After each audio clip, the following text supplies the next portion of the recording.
Whoops, I'm a bit late for me, but there are still so many great games coming, and honestly, it's an embarrassment of riches, so upcoming releases begin with Mad King Redemption, a pixel art roguelite beat-em-up where the kingdom has fallen to a mad king who used forbidden magic to try to bring his dead queen back, and lost his sanity in the process. You smash through hordes of enemies, picking between 4 playable characters who each have their own signature styles, customizable stats, and backstories. Roguelite progression sits on top of it all, with hero upgrades, multiple unlockable skills, and randomized elements that keep each run distinct from the last, with stunning pixel art as well, where the release of Absalom has shown that it is possible to make an awesome roguelite beat-em-up, so here's hoping this is the next. STARBITES is an anime mecha JRPG set on the desert planet named Bitter, in the aftermath of a space war, where you play as Lokida, a debris collector who has to piece together what is going on as anomalies begin to spread.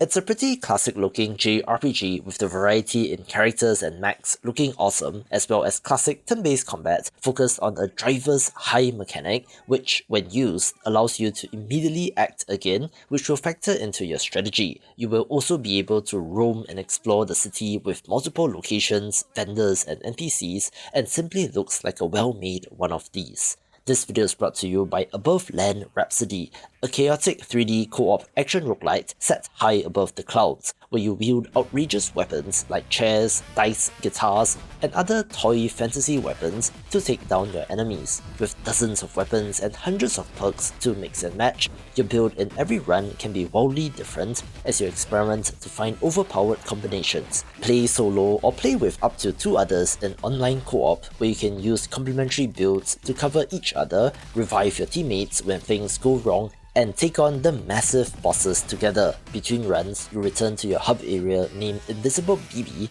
where fragments of the story slowly reveal the truth behind the damnation that fractured time into yesterday and today, looking insane in all the right ways, so if interested, wishlist the game on Steam. Call of the Elder Gods is the follow-up to Call of the Sea, and is a Lovecraftian first-person puzzle adventure that swaps between 2 lead characters, piecing together impossible mysteries from across time. You play as Professor Harry Everhart and his student Evangeline Drayton, both haunted by visions and dreams tied to an artifact uncovered a decade ago, with the journey taking you from a fire-lit New England mansion to the red sands of the Australian outback, frozen wastelands, and otherworldly cities outside time itself. The object and observation-based puzzles from the original return with new depth as you swap between Harry and Evangeline to solve multi-part problems together, with toggleable hints letting you progress if you get stuck without being too easy, and based on the first game, should be excellent as well.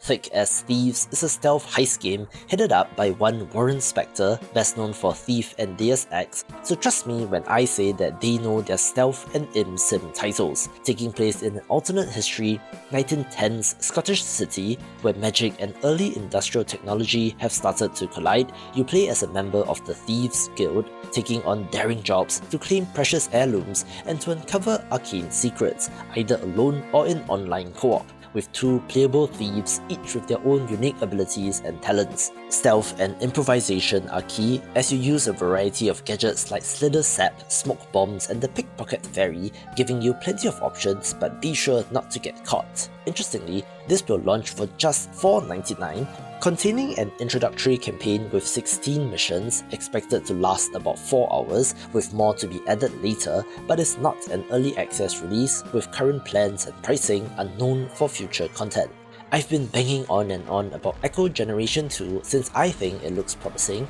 being a turn-based sci-fi deck-building RPG that retains the stunning voxel art style that this developer is known for, while adding new systems and mechanics on top. You play as Jack, the father to the kids in the first game, setting out on an epic adventure to deal with a growing cosmic threat. There are 6 playable characters, each with their own decks and customizable builds, with the early chapters letting you learn their stories and playstyles before you settle on a party of 3. Combat runs on a stance system, where you match symbols to break enemy defenses, create openings, and launch powerful attacks, perhaps a little bit Sea of Stars-like, with the story shifting between perspectives, tones, and worlds from cyberpunk to horror, and looks absolutely amazing. Enter the Chronosphere is a roguelike shooter that fuses turn-based tactics with real-time action, where the crew of the Starseer fights to the center of procedurally generated chronospheres, which are giant orbs consuming reality itself. The trick is the time mechanic, where bullets hang in mid-air and enemies freeze between turns, but the moment you move, everything moves with you,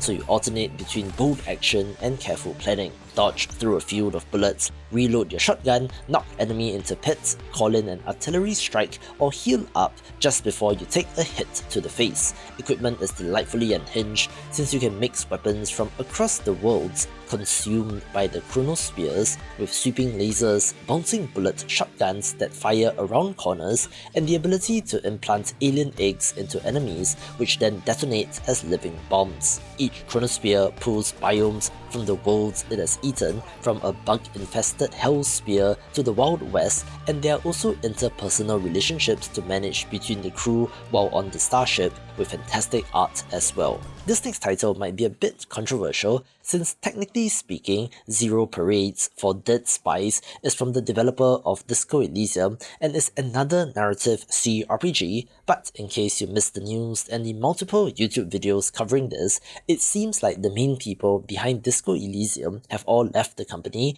due to a disagreement with management, where I've seen developer Zaum being described as a Ship of Theseus-esque company, where it bears the same name but all the parts have been swapped out. Nevertheless, this has you playing as Herschel Wilk, codename Cascade, a brilliant burnt-out spy who led her team into the abyss 5 years ago and has just been recalled for a mysterious assignment. You hunt secrets hidden in the architecture of both the city and the human mind, collaborating and clashing with informants, true believers and agitators, while passing skill checks to crack them open and to improve your abilities through what you learn. The world is a three-way ideological and cultural struggle where you will interact with international bankers, foreign techno-zealots, psychic doppelgangers, a paranoid TV presenter, a man with a box for a heart, and many more, self-describing as espionage as an RPG. Conditioning replaced the thought cabinet system with options like heightened reflexes and analytical mind,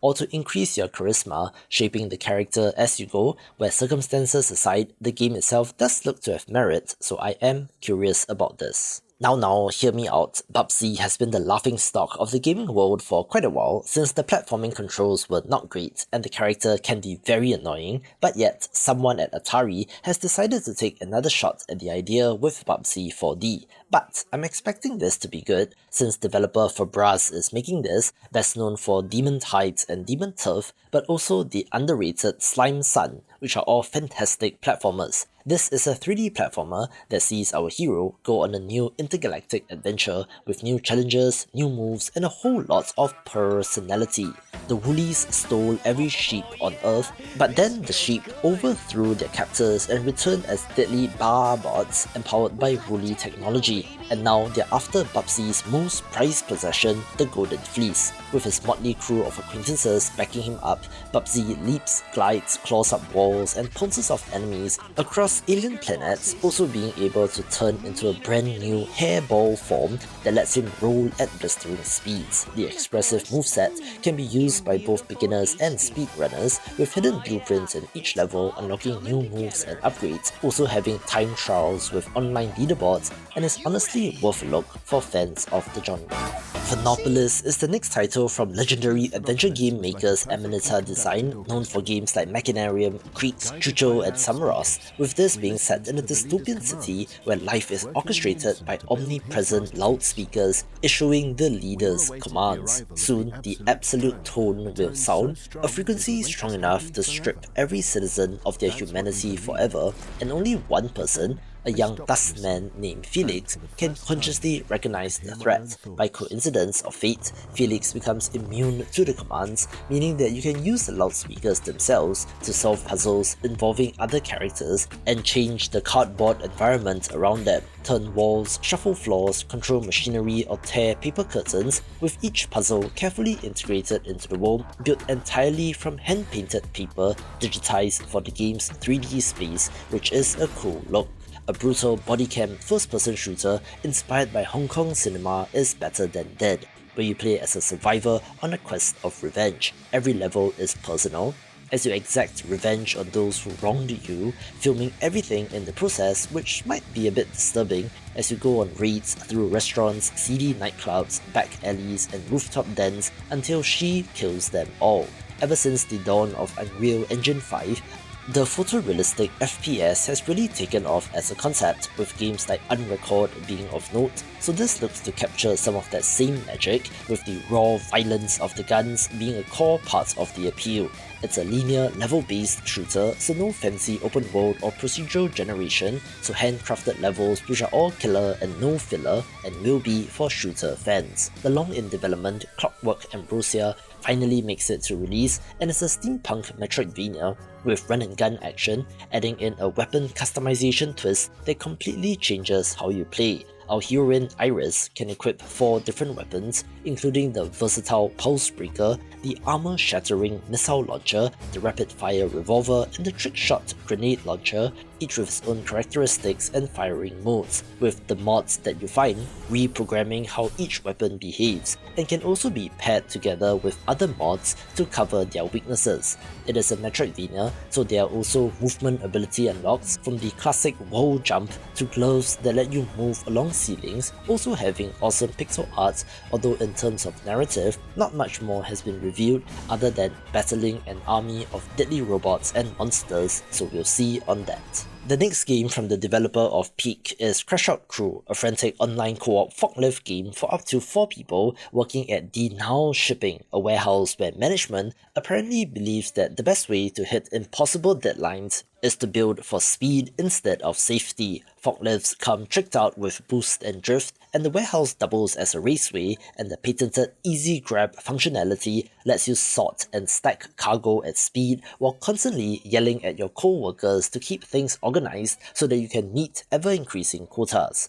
Outlandish orders ship through the warehouse all day, with over 20 types of boxes ranging from lemons and anvils to explosives and primates, each with their own quirks and physics to wrangle with. Damages get docked from your paycheck, which you need to purchase forklift upgrades to become better at your job, and as was the case with their previous title, looks hilarious and fun with friends. One of the most anticipated titles of the month is ATMOSFAR, a sci-fi open-world adventure where you scavenge scrap, engineer aircraft, and survive among floating islands while uncovering the fates of humanity's final outpost. You pilot the Wasp, an agile vessel that can zip across the sky or hover in place, with 4 subclasses to choose from, such as the Utility Wasp, deploying a foldable camp, or the Striker Wasp, which can stun enemies. Between expeditions, return to the Cloud Cruiser, a massive mobile airbase that hangars your wasps, stores fuel, and houses a lounge that you can furnish to your taste,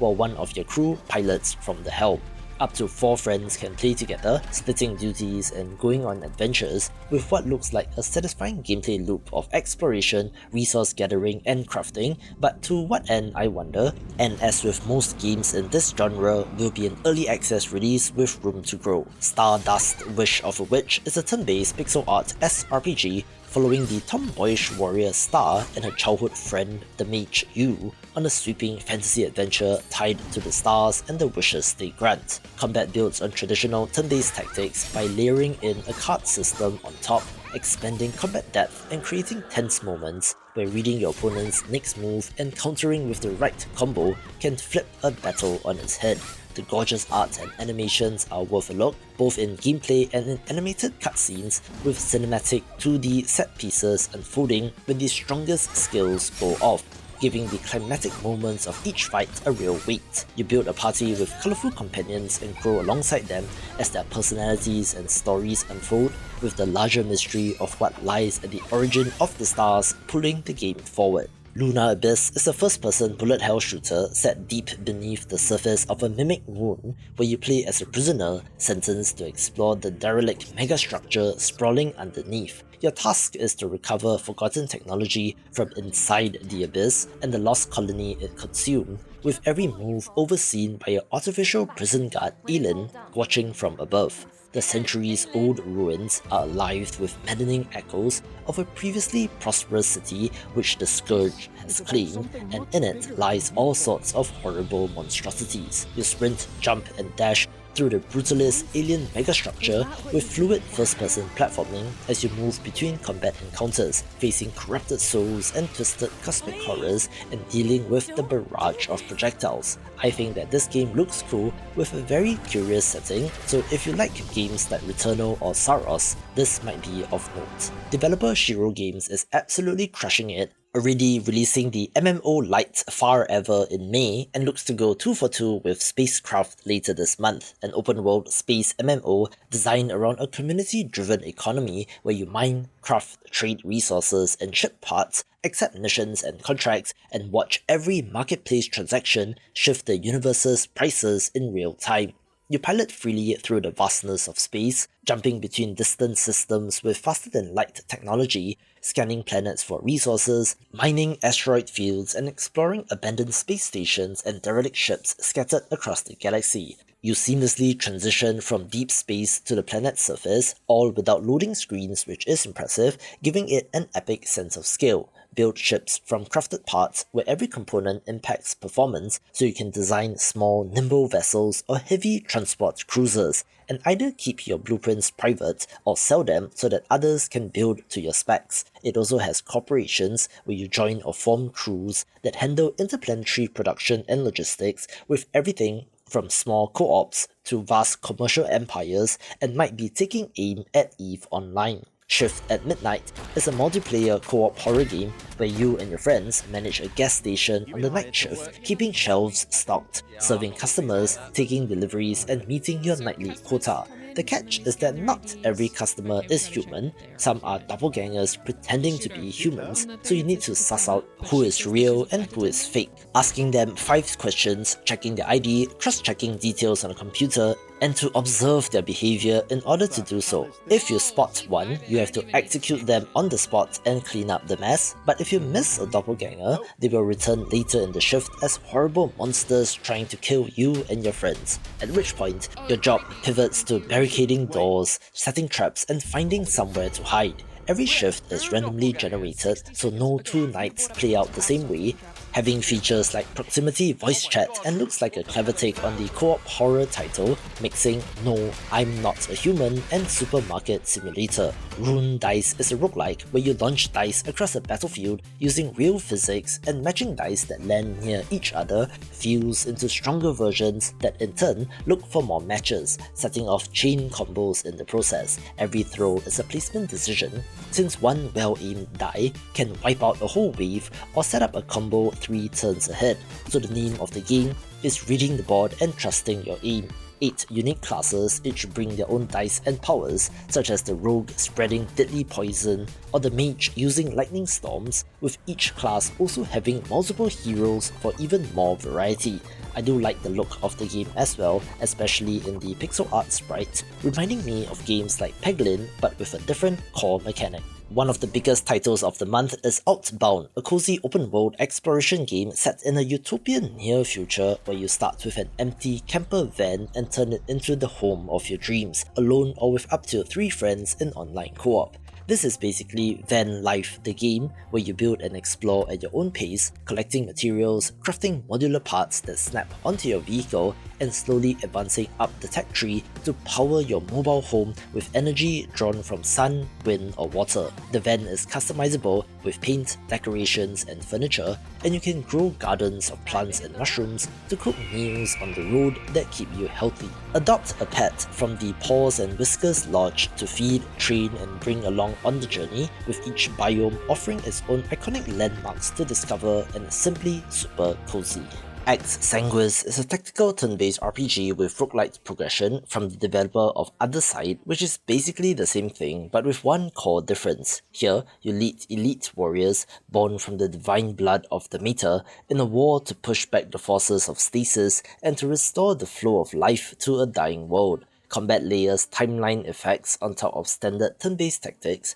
letting you speed up, delay, or swap time positions to impact turn order, which is the unique selling point, all while the surroundings themselves explode, ignite, or block line of sight. Other spatial effects like knockbacks, force facings, flanking bonuses, and damage over time add more to the tactical considerations, with this opening up the possibilities as runs progress further. choose your own path and difficulty across the map, taking on higher risk missions or rushing straight for the boss, having one of the best art directions and is worth a look due to the pedigree. There's been a whole mess behind the development of Subnautica 2, primarily due to management conflict after the studio was bought over by Krafton, the PUBG people, so not exactly indie since they did grow to quite a large size, but what a story this developer has had, with the mega success of the first game fueling everything there is to come. Somehow, the original company president was reinstated as CEO after a judge ruling,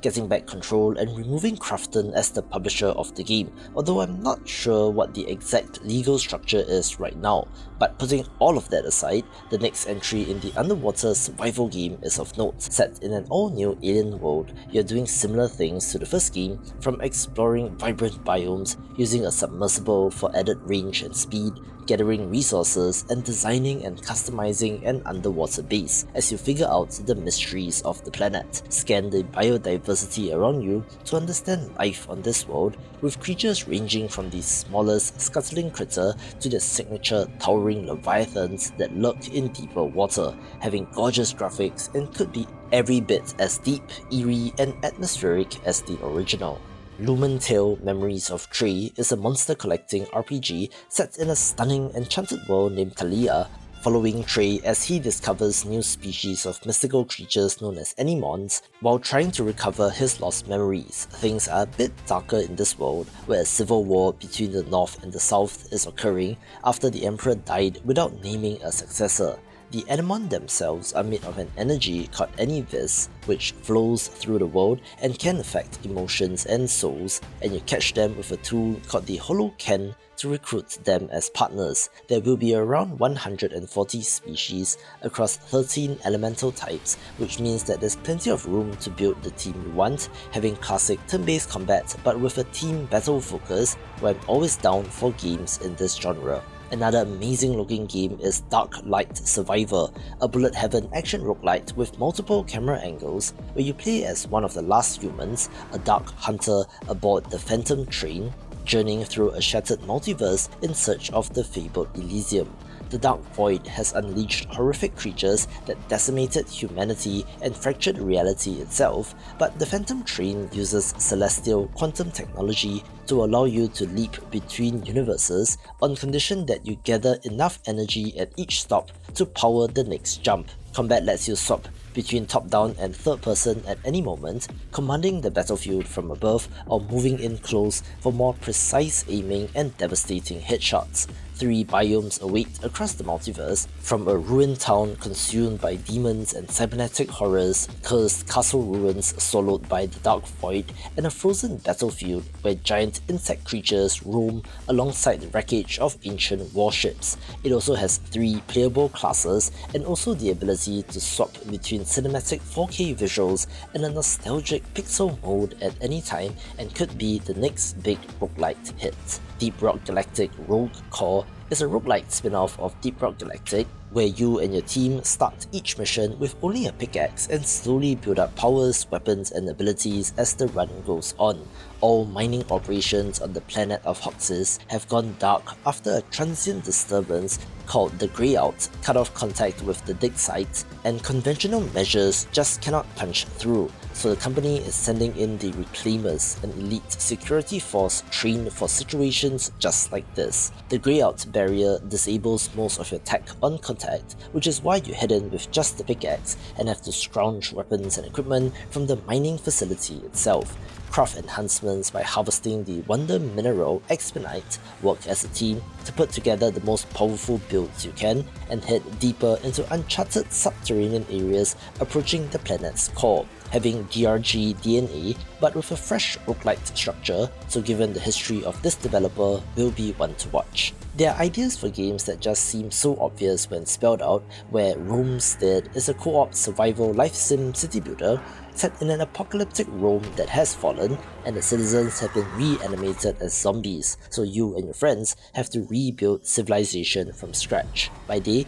you establish a settlement with buildings like blacksmith, leather worker, farmstead, and more, keeping your citizens happy and fed while you explore and colonize new areas of the world. By night, you defend against the hordes hunting you in the dark, lighting torches and fortifying defenses to survive until morning. Resource management here is unique since you pick up, carry and throw rocks and lumber instead of dealing with inventory menus, using these to build, craft and more, while also earning favours with the gods, and should be the next big open world survival craft hit. Watch this video for more pixel art indie games.